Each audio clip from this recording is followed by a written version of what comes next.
أعوذ بالله من الشيطان الرجيم بسم الله الرحمن الرحيم الحمد لله والصلاة والسلام على رسول الله Falenderojmë Allahun dhul xhelal, salavatet, selamet ja dërgojmë Resulullahit sallallahu alaihi wasallam. Falenderojmë Allahun dhul xhelal për çdo mirësi madhnomi që na ka dhënë, më tepër për atë që musliman na ka bë. Duke lutur xhelle xhelalu xheleshanu të na mundsoj me islamin të jetojmë, për islamin të jetojmë dhe me islamin jetën ta përfundojmë, duke thënë la ilaha illallah Muhammadur Rasulullah. Mirë se takohemi në programin tonë me dhëbi Hanefi në bazë të haditheve të Resulullahit sallallahu alaihi wasallam, në cilën bashkarisht e diskutojmë librin e hoxhës tonë të nderuar, doktor profesor Nureddin Eiter, I'lamul Anam Sharh Bulughul Maram. Pra baza e librit është Bulughul Maram, I cili është një prej librave, ashtu si e shpjeguam edhe në ligjëratën e parë, për gjithë ata që kanë qenë në ligjëratën e parë, është një prej librave bazë në mezhebin Shafi. Mirë po hoxha e ka marrë dhe e ka diskutuar ato në gjitha mezhebet, duke I dhënë theks të veçantë mezhebit Hanefi. Por arsye se vetë hoxha është një prej hoxhallarëve të mëdhenj të mezhebit Hanefi, edhe shpjeguam edhe historikun e hoxhës pak me çfarë është marrë, historikun e atij se ku ka lind, pra është lind në Halep, ka jetuar në Damask të Siris, e kam pas edhe unë vetë kam pas profesor, pra është një prej librave që studiohet edhe diskutohet në për universitetet ndryshme islamike, edhe në për akademi edhe institutet larta për studimet e islamit në botën arabe. Kuptohet në këtë libri është shumë I zgjeruar, unë edhe javën që shkoje përmenda që ne do të mundohemi ta shkurtojmë atë dhe ta bëjmë përshtatshëm për gjithë secilin ta kuptoj. Pra jo një libër akademik dhe të mbese në qarqet akademisë edhe të kuptojnë vetëm një pjesë e njerëzve, po do ta thjeshtësojmë ato inshallah taala, do ta bëjmë që të jetë I kapshëm për gjithë secilin. Pra libri bazë është Bulughul Marami. Bulughul Marami është libër I Muhammed ibn Hajar al-Asqalanit, prej hoxhallarëve të mezhebit Shafi, e ndërsa të njëjtin libër ka marrë hoxha edhe ka zgjeruar gjëra gjatë, duke e sjell për ne më të lehtë edhe më të kuptueshëm. Pra, gjeneratat e para kështu kanë mësuar Islamin, gjeneratat e para kështu e kanë nis Islamin, ashtu siç do ta shohim ne javën që shkoi e diskutuam edhe çfarë dallon Kur'anin prej haditheve të Muhammed Mustafa sallallahu alaihi wasallam. Pra si ligjvënës Zoti xhelle xhelalu xheleshanu çfarë deshit na thotë nëpërmjet Kuranit si literaturë ku I marrim ne ose si burim ku I marrim ne ligjet e Zotit xheleshanu, edhe hadithin e Muhammed Mustafa sallallahu alaihi wasallam si burimi ditë I shariatit nga ku nxjerren dispozitat e shariatit. Pra për atë që Zoti ka thënë halal ose haram, për atë që Zoti xhelle xhelalu xheleshanu ka përcaktuar halal apo haram, a është në Kur'an apo është në hadith. Kjo është çështja e diskutimit. Tash, çdo gjë që është e diskutuar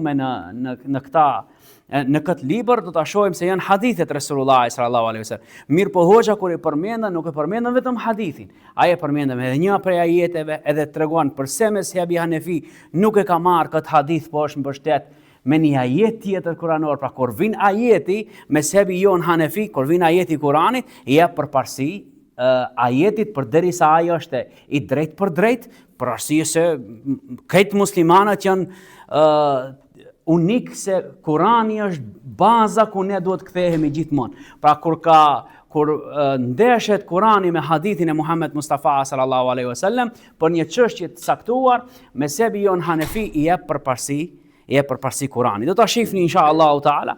Unë di që tash fillimi I këtyre ligjëratave thoni, po mirë këto tema ne s'na duhen ndoshta. Pra do ta shihni se hadithi I parë për cilën ne do ta diskutojmë sot është hadithi pejgamberit alayhis salatu wassalamit ku Resulullah sallallahu alaihi wasallam në ato që transmetohet prej Abu Hurairas radhiyallahu taala anhu ka thënë huwa at-tahuru ma'uhu al-hillu maytatuhu. Ka thënë Resulullah sallallahu alaihi wasallam I pastër është uji I tij edhe coftina e tij është halal. Pra, kaç ka thënë Resulullah sallallahu alaihi wasallam, kaç ka ardhur transmetimi, e tash vazhdojnë hoxhallarët edhe e shpjegojnë për çfarë ka thënë këtë hadith pejgamberi alayhis salatu wassalam. Mirë po para se me hi ta diskutojmë thellë edhe gjëre gjatë këtë hadith të Resulullah sallallahu alaihi wasallam, se unë mundohem edhe kohën ta shoh që mos bëhet edhe ligjërata shumë e gjatë, për arsye edhe të programeve tjera, po edhe të kenë mundësi edhe njerëzit cilët na përcjellin nëpërmjet YouTube-it apo nëpërmjet Facebook-ut, të mund edhe ata të përfitojnë prej këtyre mësimeve. Besoni që në fillim do t'ju duket si diçka që ndoshta kemi apo s'kemi nevojë, ama me kalimin e kohës do shihni se në çdo çështje të shariatit në këtë libër e kemi prezent hadithin e Resulullah sallallahu alaihi wasallam. E do të shohim se si mezhebi jon Hanefi nëpërmjet haditheve është transmetuar tek ne. Nuk është diçka që ka thënë hoxha edhe ka kri, po është diçka që është e mbështetur dikund, ka një argument shumë të fuqishëm pe Kuranit ose ka një argument shumë të fuqishëm pe haditheve të Resulullahit sallallahu alaihi wasallam. Tash, hoxha e ka hap kapitullin e parë, Kitabu Tahara, kapitulli pastërtisë. Gjitha librat e fikhut, Hanefi, Shafi, Maliki, Hanbeli, të gjitha, kështu i nisin kapitujt. Pra, kur flasëm për jurisprudencën islame, fillimisht flasëm për pastërtinë. Pse për pastërtinë? Se po nuk ke pastër, gjë e tjera nuk të pranohet, pra abdesi nuk të pranohet. Pra, shumë sende tjera pengohen nëse njeriu nuk është i pastër. Ne kemi dy lloj pastërtisë. Pastërti e prekshme që është, edhe pastërti kuptimore. Cila është pastërti hoxhe prekshme? Pra, ta largosh pa pastërtinë që duket. Pa pastërtia që duke fillu pej sendeve më të mëdha, pra nevoja e madhe, kështu me radhë, e këto janë pa pastërti të dukshme që duhet njeriu t'i largoje prej trupit vet, duhet t'i pastroje ato. Do ta shohim me çfarë mund pastrohesh, do të vinë hadithet cilët janë pej pejgamberit alayhis salatu wassalamit, me çfarë mjetesh mund pastrohesh, se nuk ka vetëm uji që pastron tek ne. Mirë po, por ne kemi dhënë ose shariati islam, ligji i Zotit xhaleshanu i ka dhënë përparësi ujit se ai është më shumë që pastron. Ka përparësi të pastrimi, është më shumë ose gjithë përfshirës sa i përket pastërtisë. Për ato e kemi pastërtinë, pra pastërtia e prekshme, të largohet një pa pastërti që është e prekshme, edhe pastërtia kuptimore. Cila është pastërtia kuptimore? Pra hoxhallarët kanë thënë, ajo është abdesi ose gusli. Abdesi edhe gusli nuk do të thotë që keti një pa pastërti dikundi, pra. Kur marrësh abdes nuk do të thotë që është e dukshme pa pastërtia. Mirë po është kuptimore në cilën ti e praktikon ato që Zoti xhelle xhelalu xheleshanu e tha në Kur'anin famëlart, tha o ju musliman kur çoheni për të fal faktasilu, ju merrni abdes. Edhe e përshkrujti Zoti xhelle xhelalu xheleshanu farzet e abdesit. Pra një gjë do ta keni parasysh. Kurani famëlart, ne e tham javën që shkoj, Kurani famëlart është ma i drejt për drejt edhe ma gjithë përfshirës. Vin hadithi Resulullah sallallahu alaihi wasallam e komentuan Kuranin famëlart, edhe e spjeguan se si bëhet abdesi.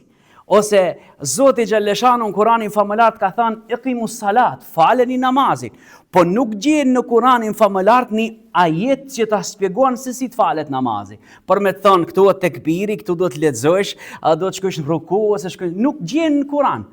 Pa ku duhet me marrë këtë burim? Duhet kthehesh te burimi i ditë i shariatit që ka emrin sunet ose hadithi Resulullah sallallahu alaihi wasallam. E tash, përderisa neve i kemi kuptuar di pastërtinë e prekshme edhe pastërtinë kuptimore, me njëherë na jep ajo të kuptojmë se me çfarë duhet pastrohet besimtari. Pejgamberi alayhis salatu wassalam e ka thënë këtë hadith cilën ne më herët e lexuam, huwa at-tahuru ma'uhu al-hillu maytatuhu, ai është i pastërt uji i tij, edhe coftina e tij është halal për ju.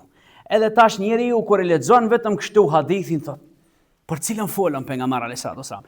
Prandaj duhet patjetër me ditë se ka një sebeb që e ka thënë këtë hadith. Pra ka një shkak.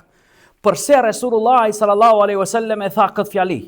Edhe për cilën folën pejgamberi sallallahu alaihi wasallam. Ka ardhur një hadith tjetër i Ebu Hurajras radiallahu ta'ala anhu, që nuk e gjen tek katër prej atyre që kanë sunen i Tirmidhiut, edhe sunen i Ibn Majah, edhe sunen i Ibn Dawud, edhe sunen e tjera që nuk e kanë nxjerr, po Ebu Hurajra ka një transmetim tjetër. Se ne duhet, domethënë, ta kuptojmë që gjithë ki islam që ka ardhur, qoftë nëpërmjet Kuranit ose qoftë nëpërmjet hadithit, ka ardhur nëpërmjet sahabëve. Pra nëse dikush don të fol keq për sahabët ose të ndalet në thotë përse na duhen neve sahabët i respektojmë kaq shumë. Po nuk i pate sahabët, ti nuk e ke, dikush mendon se vetëm hadithin, jo, nuk është e vërtet. Edhe Kuranin se ke. Se edhe Kurani ka ardhur nëpërmjet sahabëve. Nëse dikush e ka transmetuar ata. Pra, transmetimi që vjen edhe e shpjegon pse e ka thënë Resulullah këtë fjali, është po ashtu transmetimi i Abu Hurajras, thot erdhi një njeri te pejgamberi alayhis salatu wassalam dhe i tha: O i dërguari Allahut sallallahu alaihi wasallam, inna narkabul bahra, ne udhtojmë në përdeti. Pra, kanë qenë për atyre tregtarëve që kanë marrë rrugën edhe kanë dalë në deti, kanë dalë në pjesën tjetër. Mirë po tha, ne marrim ujë me vete, sa që kemi nevojë për me pi. E nëse e përdorim ato për abdes, shife çfarë gajlje. Shife çfarë gajlje besimtarët kanë pas në atë kohë. Pra ne po udhtojna, edhe çat ujin që e marrim me vete e kemi për me pi. E tash nëse e përdorim ato pejgamberi Allahut për abdes, atish neve na kape uria, neve na kape etja, edhe për atë etje s'dim si ç'a bëjmë, se jemi në deti, është deti i hapur. Pejgamberi alayhis salatu wassalam atëherë tha: uji ati, pra i kujt? I detit, është i pastërt, edhe coftina e detit është halal. Ka që tha Resulullah sallallahu alaihi wasallam, për me kuptu përse ka ardhur ki hadith, ose përse ka thënë Resulullah sallallahu alaihi wasallam, dikush e ka pyet Resulullahin sallallahu alaihi wasallam. Këtu hoxha tregon për rrugën ose zinxhirin e transmetimit, mirë po ne kur e shohim se sa sahabe kanë transmetuar këtë hadith pejgamber alayhis salatu wassalamit, e shohim që shumica e këtyre njerëzve e vërtetojnë që hadithi pejgamber alayhis salatu wassalamit është sahih. Ju shpesh do ta ndëgjoni fjalën sahih. Çfarë është sahih? Autentik shqip me për këtë. Hadithi sahih ose autentik është hadithi alladhi ittasala sanaduhu bi naqli al-adl ad-dabiti an mithlihi min awwal as-sanad. Than hoxhallarët, hadithi sahih, autentik është ai hadith që zinxhiri i atij lidhet njëri mbas njëri, të cilët të gjithë janë të drejtë. Çfarë ka kuptim drejt? Mbajnë mend, janë besimtar, mbajnë mend, janë të saktë në transmetim. Ashtu si e ka thënë, për shembull thotë, unë e kam dëgjuar hoxhën, sot në xhuma ka thënë kët fjali. Ai njëri thotë, nuk e tha tjetrën, ja shtove një. Tha tani vendash, ashtu e ka pas për me thënë. Jo, atëherë nuk jemi drejt. Nëse ne një fjali ose një fjalë ja shtojmë, ose një fjalë ja paksojmë, nuk jemi drejt në ligjin ose në rregullat e shkencës së hadithit. Pra, këto hadithe të cilat ne do i përmendim vazhdimisht, do të janë hadithe sahiha shumica atyre, ose të përforcume me hadithe tjera të cilat i gjejmë hasan, që janë të mirë, pra pas autentikit vin i miri. Mirë po, kush është Ebu Hurajra? Edhe do të ndalemi pak te Ebu Hurajra radiallahu ta'ala anhu. Ebu Hurajra radiallahu ta'ala anhu ka qenë prej banorëve të Medinës. Edhe ka pranuar Islamin në vitin kur u shbë Hajberi. Viti kur u shbë Hajberi, lufta e Hajberit është viti 7 Hijri.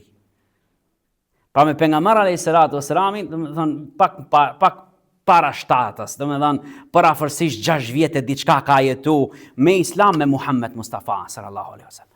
Edhe sa ka transmetu hadithe, ka transmetu 5374 hadithe të Resulullah sallallahu alaihi wasallam. Sahabi që mas shumë për gjithë tjerëve ka transmetu hadithe është Ebu Hurajra radiallahu ta'ala. Edhe ju nëse ndëgjoni tash ose i përcjellni çata që janë kundër hadithit, ose që mundohen hudhin balt mbi sahabët, merren me Ebu Hurajran. Besoj që i përcjellni pak a shumë tashmë janë bë edhe viral.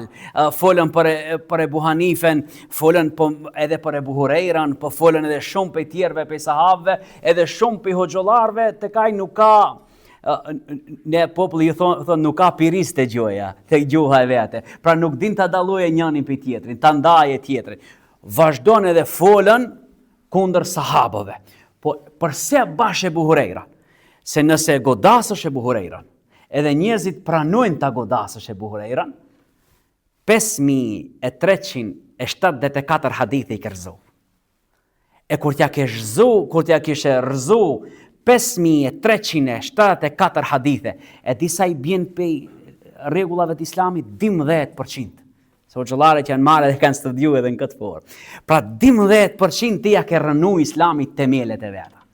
Edhe kur ta shohësh Ebu Hurajran, çash dikush thotë po mirë be hoxha, shumë pak vite ai jetoi me pejgamber alayhis salatu wassalamin. Si transmetoi kaq shumë hadithe? Kështu mund të thotë dikush apo? Ebu Hurajra radiallahu ta'ala anhu Po mirë, para se me thamë për Ebu Hurejra, për një ditë, një njeri, sa fjali i folën brenda ditës, njeri që është normal, zakonisht që e ka punën me njerëzit, jo miliona, kanë thënë 17.000. 17.000 fjalë njeriu i folën për një ditë. 17.000 fjalë i fol njeriu për një ditë.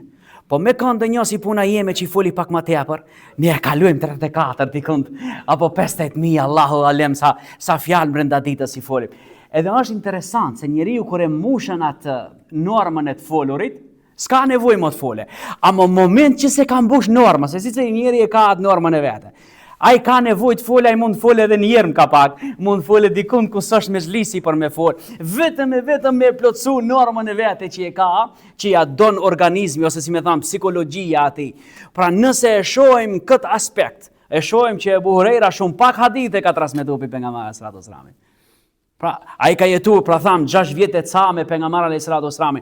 Mirë, por nuk ka jetu si tjerët prej sahabëve. Për shembull, nuk ka jetu si Ebu Bekri. Ose nuk ka jetu si Omeri. Ebu Hurejra njihet ndryshe si ata që jetonin brenda xhamisë pejgamberit alayhis salatu wasallam. Ashabu suffe që uheshin kohën e pejgamberit sallallahu alaihi wasallam.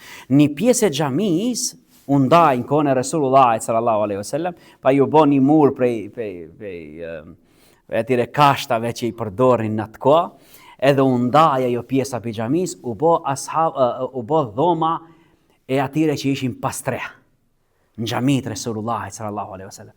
Ebu Hurejra qëndronte në xhamit Resulullahit sallallahu alaihi wasallam me ditë tëra, se s'kishte vend banim tjetër. Tregon një pi rasteve, thot isha aq i urritur që s'kisha hangër buka ditë, sa që doja me çdo kusht ha diçka. Edhe kam shku mbas Ebu Bekrit radiallahu ta'ala anhu, deri te shtëpia për me pyet për një hadith. Edhe pse e disha unë hadithin. Mirë po e dija që ai kur të shkoj ta pije, se nuk më lën pa me më dhënë diçka me hangër. E tha, tamam kemi hike shtëpia, më tha ulu Ebu Hurejra. Ma shtroi një herë sofrën, e tha për cilin hadith më ke pyet, i thash për këtë hadith Ebu Hurejra. Atëherë tha Ebu Bekr, atëherë ja tregoj hadithin e pejgamberit alayhis salatu wasalam. Pra njeri i cili ka pas vujt që të mëdhaja edhe ka net vetëm brenda xhamisë Resulullahit sallallahu alaihi wasallam. Por ato mos u habitni kur dikush thotë si ka mundësi vetëm Ebu Hurejra transmetoi 5374 hadithe. Është shumë normale se kanë ndetë në mesin e sahabëve dhe kanë ndetë gjithmonë me pejgamberin alayhis salatu wasalam. Nëse diçka nuk, unë ju kam thënë që ata që janë nëpërmjet rrjeteve sociale, unë i kuptoj mirë, po ju që jeni këtu, nëse diçka nuk e keni qartë, më një herë mund t'rregoni, thonë diçka se kjo është qëllimi i këtyre takimeve që ne sa më kollaj ta shpjegojmë dhe ta kuptoni gjithë ju. Kur vdiq Ebu Hurejra? Ebu Hurejra radiallahu ta'ala anhu vdiq në vitin 57 hijrije. Pra, me pejgamberin alayhis salatu wasalam jetoi 6 vjet e ca, edhe 57, pra Ebu Hurejra radiallahu ta'ala anhu ka jetu ma gjatë për qirve për sahabëve, për atë arsye ka pas një prioritet. Po e kalzoj edhe këtë, edhe po mundohem kadal të kalojmë këtë çështjet e aspektit juridik ose jurisprudencës islame sa i përket këtij hadithit pejgamberit sallallahu alaihi wasallam. Ebu Hurejra mbas që vdiq pejgamberi alayhis salatu wasalam e pa që njerëzit fillon pak të largoheshin xhamisë. Edhe nuk kishte më mexhlise si në kohën e pejgamberit alayhis salatu wasalam. Pra fillon të rallohen mexhliset. Ai shkoi një ditë në pazar. Edhe tha, o ju njerëz, në xhamit pejgamberit alayhis salatu wasalam po dahet mirasi Resulullahit sallallahu alaihi wasallam. A ne këtë dim që s'kalon pejgamberi salatu wasalam miras. Mirë po njerëzit që ishin të habitur nëpërmjet tregtisë, ata mendon që vërtet ka diçka, shpejt shkon te xhamia. Kur shkon te xhamia, e gjetën Ebu Hurejra që si ne shoqimi mbledh këtu. Edhe ai ishte mbledh disa prej sahabëve, tha Ebu Hurejra njëri tha, ku është mirasi pejgamberit sallallahu alaihi wasallam? Ah, tha ju të shkretët. A nuk keni dëgjuar se pejgamberi sallallahu alaihi wasallam s'kalon miras, po na kalon hadithin i cili është mirasi i vërtet i pejgamberit alayhis salatu wasalam. Po kalojna pak tek çështjet e jurisprudencës islame që dalin ose dispozitat që dalin për këtij hadithit pejgamberit alayhis salatu wasalam. Imam Shafiu për këtë hadith ka thënë gjisma e shkencës së pastërtisë është këtë hadith. Pra, deti çfarë ka prej ujtit është i pastër, edhe coftina e saj është halal. tahirun fi nafsihi mutahhirun li ghayrihi. Çka të mbajeni mend. Ai ujë me cilën pastrohesh duhet të jetë vetë i pastërt edhe të pastrojë tjetrin. Pra nuk mjafton cuna ujti i pastëra. Do ta shohim mrapa se si e definojnë ala ma thjesht edhe ma qartë hoxhollarët. Pra, ujti i detit është në vetvete i pastërt, po edhe ka mundësinë ta pastrojë tjetrin. Kjo është ajo që del ose dispozita e parë që del prej këtij hadithi. Innal ma al-azim la yudirru ma yaqa fihi min an-najasat. Po ashtu ujti me sasi të madhe, nëse bie diçka pi papastërtisë, nuk e dëmton ata. E kuptojmë? Pra di çështje prej fillim po e kuptojmë prej dispozitave. Ujti i detit është vetë i pastërt, edhe i pastron të tjerët. Kush do që hin në deti. Edhe nëse do ta shohim më vonë do të dalë edhe kjo si dispozit. Edhe nëse nuk e ke pas në jetin marrësh gusull për shembull. Edhe ke hin me sebin tona në fi, je laj komplet, ti ke marr gusull kur i ke hin deti. Edhe nuk ke nevojë as për të marr abdes, nuk ke nevojë as për të marr gusull edhe një herë. Pa ke hin deti vetë është i pastër edhe ka aftësinë, mundësinë e të pastruarit tënd. Po ashtu, ujti që është shumë nuk e përlind diçka pak. Dikush thot, unë isha në deti me pislëk i madh po, nuk e ndot detin sasinë e ujtit deti, se deti është i madh, e dini ju, nuk e ndot pa pastërtia. Pse nuk e ndot do ta shohim tash. Inal haywanat al-bahriyya idha matat fi al-bahri bi nafsiha fa innaha halalun. Thot gjallësat cilat janë deti, nëse vdes ngordhin vet, janë të pastërta. Çfarë kanë thënë tash këto hoxha thot? Kështu kanë thënë krejt ulema tjerë përveç mezhebit Hanefi. Mezhebi Hanefi ka dalluar. Ka thënë jo çdo njëra prej coftinave detit është e pastërt. Po pse tash hadithi ishte kështu? Se kështu ne edhe njerëzit na thonë, habe shifa hadithin ti përse nuk mbështetesh te hadithi? Ato thonë prit pak se ka një ajet tjetër. Ka ajet. Çfarë ajeti? Wa yuharrimu alayhimul khaba'ith. Allahu a ka ndaluar ata që janë të neveritshme. Cilët janë, kanë thënë ata? Pra nuk janë krejt që janë deti. Ajo gjallës që i përngjan gjallësave tokës prej egërsirave detit, me sebin ton Hanefi është ndaluar. Që do me thonë, peshkaqeni keni as lejohet. Pra për këtë arsye mezhebi Hanefi dallon për tjerë. Po mirë, po s'pas ka hadithi nuk e thot këtë, po pejgamberi alayhis salatu wassalami me retorikën që e kishte, me aftësinë të shprehurit, pejgamberi alayhis salatu wassalami nuk e pyetën për hayvanate të tjera që janë në deti. Po pejgamberi alayhis salatu wassalami foli në aspekt përgjithshëm se njeriu vunte për pikën e ujit, edhe ai foli për çështjen e abdesit, mirë po edhe për atë çështje tjetër që është coftira e detit. Pra, edhe مذهب الشافعي ذهب الشافعية والمالكية إلى أنه يحل كالسمك واستثناء يعيش في البر والبحر. Mirë po, mas që e thanë Hanefit këtë çështje që e përmendëm ne, edhe Shafitën Malikit tanë prit pak. Edhe ata gjallësa që jetojnë nuj edhe në deti, nuj edhe në tokë, pra në deti edhe në tokë, ata edhe nëse ngordhin në deti nuk hahen. Për shembull si kush? Krokodili. Krokodili pse jeton edhe në tokë, edhe në ujë, edhe nëse është coftin prej coftinave që mund ta shohësh në deti apo në ujërat mëdhaja, liçenet mëdhaja, në pellgjet mëdhaja, pa marr parasysh se ku me një herë në atë moment edhe gjarprit e llojeve të ndryshme të cilët janë në deti. Islami thotë për atë arsye e thash kur e marrim këtë kohën që ne jetojmë, se dikush thotë po mirë, tash modern ose shumë kollaj mund t'i dajmë po. Mezhebi Hanefi ka shku shife, për kur flasëm mezhebi Hanefi? Ne e kemi përmend disa herë. Flasim për Ebu Hanifen, rahmetullahi alej, që ka jetuar në vitin, ka lind në vitin 83 hijrije. Pra shife sa afër me sahabët. Edhe sa pej sahabëve ka taku Ebu Hanifja radiallahu ta'ala.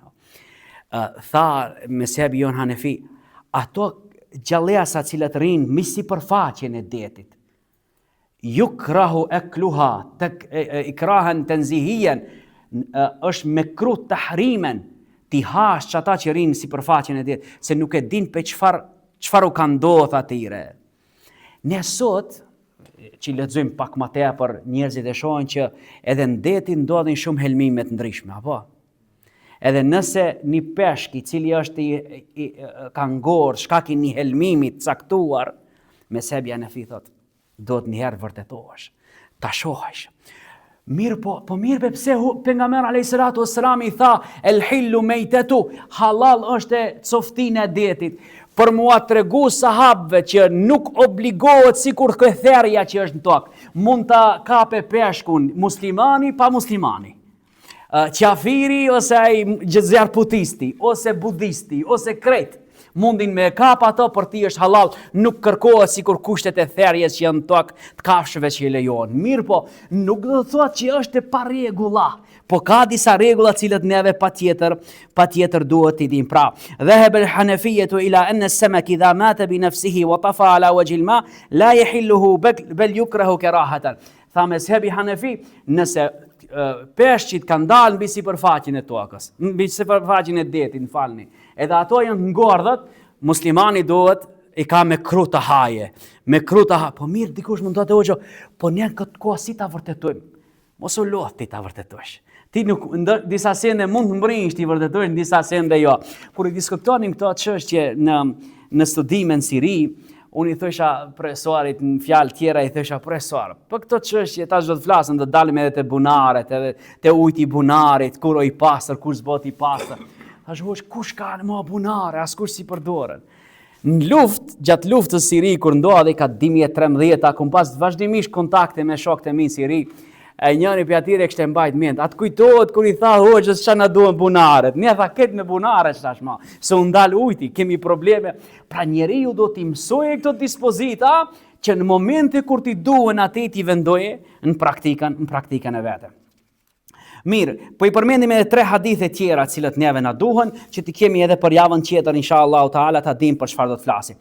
Thot an Abi Sa'id al-Khudri radiyallahu ta'ala anhu qala Rasulullah sallallahu alaihi wasallam inna al-ma'a tahurun la yunajjisuhu shay. Ujti është i pastër, nuk e bën atë të papastër me diçka. Pra nuk e ndot diçka hi ata. Ujti përderisa është shumic, nuk e ndot diçka. Inna al-ma'a la yunajjisuhu shay'un illa ma ghalaba ala rihihi wa ta'mihi wa lawni. Hadithi tjetër vjen edhe e shpjegon këtë hadith më lart. Thot ujti nuk e ndot diçka hi, përveç se nëse ati ndryshon era e tij, shija e tij ose ngjyra e tij. 3 cilësi ka uji, mbajeni mend. Erë, ngjyrë ose shije. Njëra prej këtyre kur marrish abdes, kudo që t'jesh, kur fillon të marrish abdes, ose e shohesh që ujti është diçka ngjyra s'është në rregull, do ta shohim mbrapa. Mezhebi Hanefi e ka një lehtësim të jashtëzakonshëm. Mjafton të kese di, pra mjafton mos i kese di. Njënën e ka, për shembull ngjyrë ka. Mirë po shije s'ka, erë s'ka, lejohet marrish abdes me ta. Do ta shpjegojmë inshallah taala. Mezhebi Hanefi është shumë më i lehtë ke disa çështje se sa mezhebet tjera, të cilat do t'i diskutojmë bashkarisht inshallah taala. Edhe hadithi tjetër la yaghtasilu ahadukum fil ma'i daimi wa huwa junubun. Tha pejgamberi alayhis salatu wassalami, shive kur na ka mësuar, mos lahet dikush me një ujë i cili është i palëvizshëm, edhe ai është xhunub. Pa ti je xhunub, mos u laj ke një ujë palëvizshëm. Cili është uji i palëvizshëm? Sasia e vogël tjese. Për shembull një bazen i fëmijëve, kështu rreth edhe ti thu unë jam xhunub, s'ka ujë, ka ndal ujin ka tondi atje, si çat bësh, dhe hiç atike. Uji i palëvizshëm nuk lejohet, palëvizshëm e kuptoni, bazenet vogla. Me qenë bazeni i madh lejohet, se mini herë hin ka ata pjesët. Sa është i madh ose si përcaktohet madhësia, do ta folim inshallah taala me një hadith tjetër pejgamberi alayhis salatu wasalam. Edhe një hadith tjetër, edhe po e mbyllim inshallah, realisht edhe di hadith, më falni. La yabulanna ahadukum fi al-ma'i ad-da'im alladhi la yajri thumma yaghtasilu fihi. Edhe pejgamberi alayhis salatu wassalam e ka thënë wala yabulanna ahadukum fil ma'i ad-da'imi thumma yaghtasilu minhu. Allahu akbar. Një fjalë ndryshe ja dha këtë kuptimin tjetër hadithit. Tha pejgamberi alayhis salatu wassalam, mos e krije asnjëni prej juve nevojën e vogël, pra mos urinoje tek një ujë i cili është i palëvizshëm. Edhe masandet marrë abdes atë. Pra e kuptum, përse na tha se xhunublloki nuk largohet nëse lahesh me një ujë që është i palëvizshëm. Masandet çfarë tha? Masandet tha pejgamberi sallallahu alajhi wasallam, mos e krije dikush për juve nevojën me një ujë që është i palëvizshëm e mbrapa të marrë abdes prej tij. Minhu edhe fihi e përcaktoi a të lahesh në të apo të marrësh vetëm abdes prej tij. Pra edhe këtu do të kemi dispozita inshallah taala cilat dalin prej këtyre haditheve. Dhe hadithi i fundit wala yabulanna ahadukum fil ma'i daimi wala yaktasilu fihi min al janabati. Asnjëri prej juve prej ujit i cili është i palëvizshëm, as mos lahet prej xhunublllokut, pra mos marrë gusët, e as mos marrë abdes. Këto janë definicionet e shkurtra që vijnë pi pejgamberit alayhis salatu wassalamit e që sahabët radiallahu ta'ala anhum, po mrapa hoxhollarat e mezhebeve të ndryshme i kanë shpjeguar, edhe ne do t'i shohim inshallah ta'ala javën tjetër për ato se çfarë dispozitash dalin për këtyre haditheve, edhe do të mundohena të shpejtojmë pak. Unë e kuptoj që këto fillimi i këtyre temave është pak e vështirë për me thënë ja që kjo më duhet mu, mirë po është e rëndësishme se do të na duhen inshallah taala në jetën e përditshme. Allahu dhu xhelal është përblef për kohën, për mundin, për gjithçka që bëhet. Allahu dhu xhelal është përblef gjithë ata që mundohen të japin ide pozitive që ne këto temat tona t'i bëjmë sa më atraktive, të jenë dobishme për ne edhe për ju, edhe për gjithë secilin. Unë e thash edhe javën që shkoi, për ata që se kanë pa programin ose s'ishin programin e parë, propozoj ta shohin videon e programit parë, do ta shohin aty se me çfarë kemi të bëjmë. Pra është një libër për mua shumë emocional, kështu me thënë, nostalgjik, se në çdo faqe të këtij kam diçka të shkruar prej kohës studimeve që janë kujtime që më kthejnë shumë vite përpara, pa ga 20 vjet mesele, cilët ne e kemi dhënë të provime përpara profesorëve tanë, mirë po është për mua nder dhe respekt që librin e hoxhës nderuar Nureddin Eiter, njëri prej hoxhallarëve të mëdhenj mezhebit ton Hanefi, shumë ka bë për mezhebin Hanefi, ne do ta diskutojmë edhe njërin prej librave që ai Enka se ka shkruajt vetëm për mezhebin Hanefi, është njëri prej këtyre është kih me 4 vëllime, ashtu siç thash, me afërsisht 2600 faqe libër. Ne do ta shkurtojmë ashtu siç jemi marrë vesh. Zoti ju shpërblet, Allahi të mirë, Allahu. Assalamu alaikum rahmetullahi wa barakatuh.